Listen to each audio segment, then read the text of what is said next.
दे रहा होगा 305 रुपया MRP लिखी हुई है, और ये आजमगढ़ की मंडी से मुझे मिला है मात्र 8 रुपए का। कितना % कमीशन आप खा रहे हो? ये ऐसा क्यों है? इस पे भी चर्चा होती है। ये देखिए IB सेट है, जिसके माध्यम से ग्लूकोज, ब्लड वगैरह चढ़ता है शरीर में, इसे कहते हैं IB सेट। इस पे जो MRP लिखी हुई है वो 198, और यहाँ आप देख सकते हैं 198 रुपए की ये IB सेट मुझे पड़ी है मात्र 12 रुपए की। फिक्स्टर वीगो सेट लगाने के बाद जो उस पर टेप लगाया जाता है, यह मुझे पड़ी है 6 से 7 रुपए की, और इस पे MRP 71 रुपया 50 पैसा। यहां भी आप देख सकते हैं। मैं इसलिए आपके बीच आया हूं। इसी प्रकार से बहुत सारे हजारों 2-3 हजार दवाएं ऐसी हैं जो 100 रुपए की दवा है 3000 की बिकती हैं। बाइकिल धागा जब आपका ऑपरेशन होता है, जिससे आपका सिला जाता है, वह 150 रुपए का आता है, उसकी MRP 1045 रुपया आप यहां देख सकते हैं। उसी प्रकार से लंग एक्सरसाइजर 150 रुपए का आता है, जिसका प्रिंट रेट है 690 रुपया।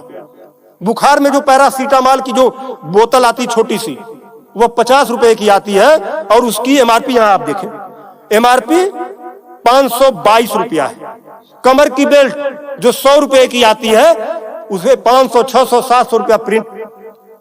और तो और जब किसी की हड्डी टूटती है तो जो राड पड़ता है, राड अधिकतम रेट राड का 500 से लेके 1500 रुपया तक, अलग अलग वैरायटी है, 500 से 15 तक, लेकिन आपको 5000 से 20,000 रुपया, 25,000 रुपया चार्ज किया जाता है।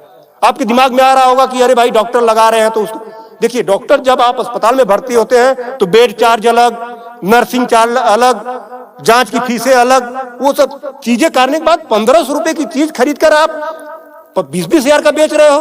तब मैं आपके बीच कहने आया हूं कि साथियों, उसी प्रकार से बहुत सारी दवाई हैं।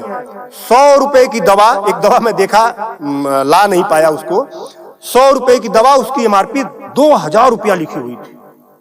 हजारों दवाइयां हैं, आपके साथ आपको लूटने का काम कर रहा है।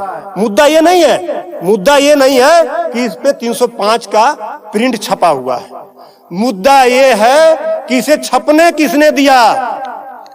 जिसे हमने चुनकर भेजा, क्या वो दलाली खा रहा है, कमीशन खा रहा है?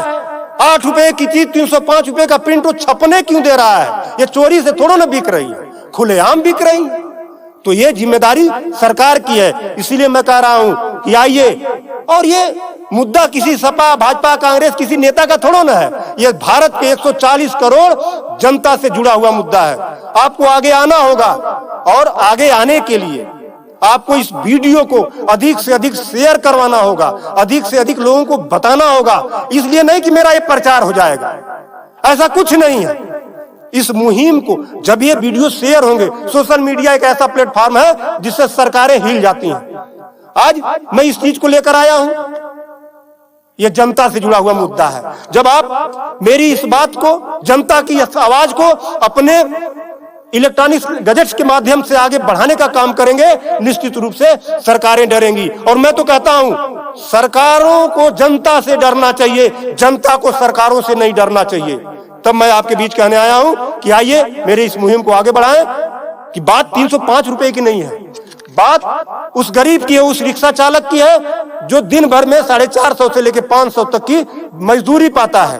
अगर उसकी तबीयत खराब हुई, वो बेहोश हो गया, उसके घर वाले किसी उसको अस्पताल लेकर जाते हैं, तो 305 रुपया वो अस्पताल केवल वीगो का चार्ज कर लेगा, फिक्स्टर का 71 रुपया चार्ज कर लेगा, और IB सेट का चार्ज कर लेगा। ये सब मिला के 600-700 रुपया हो गया। यानी उसकी 1.5 दिन की दिहाड़ी में अभी तो ग्लूकोज लगा ही नहीं, दवा कोई उसने खाया ही नहीं, बेड का चार्ज हमने बताया नहीं, अस्पताल का चार्ज हमने बताया नहीं। 1.5 दिन की दिहाड़ी उसकी केवल इस 3 आइटम से चली गई।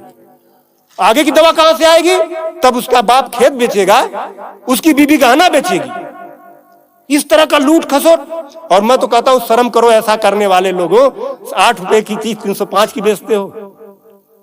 आज आपके अस्पताल में अगर जो दाई है उसका वेतन 7,000 है, यानी प्रत्येक दिन 210 रुपया। अगर उसकी तबीयत खराब हुई, वो आप ही के अस्पताल में भर्ती होती है, तो उसकी 3 दिन की दिहाड़ी केवल इन 3 चीजों की लग जाती है। कुछ तो शर्म करो, कुछ तो सोचो। स्वास्थ्य, शिक्षा, सेवा का क्षेत्र है, लेकिन आपने इसे लूट का अड्डा बना दिया है। सरकारों के मिली भगत से ऐसा हो रहा है। तो मेरा निवेदन है आप लोगों से कि इस वीडियो को अधिक से अधिक शेयर करें ताकि